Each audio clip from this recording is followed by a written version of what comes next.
So, um, I know that you create lures for freshwater and saltwater.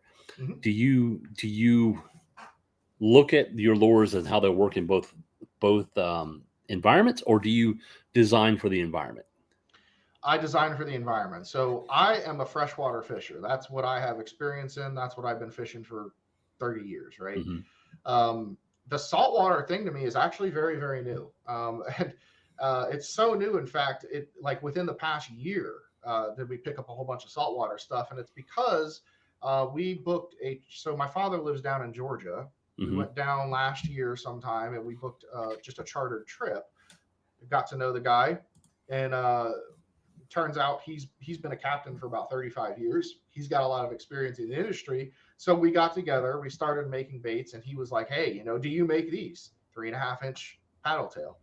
Absolutely. That's probably one of the most popular freshwater baits ever, right? Little Kitech Hmm. fat swing impact or whatever. Dude, people use those, buy them all day long, right? Yes, I make them.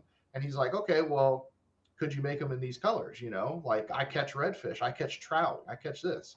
And because he's been a captain for so long, he has a ton of experience as far as like old colors that work that Hmm. aren't sold anymore, right?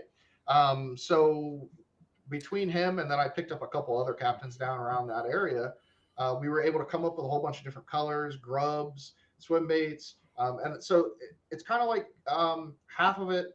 I don't really have a whole lot of experience personally with saltwater. Hmm. I love fishing. I'll go saltwater fishing any day of the week. Like put me on a shark, let me catch a pompano, like whatever it is, right?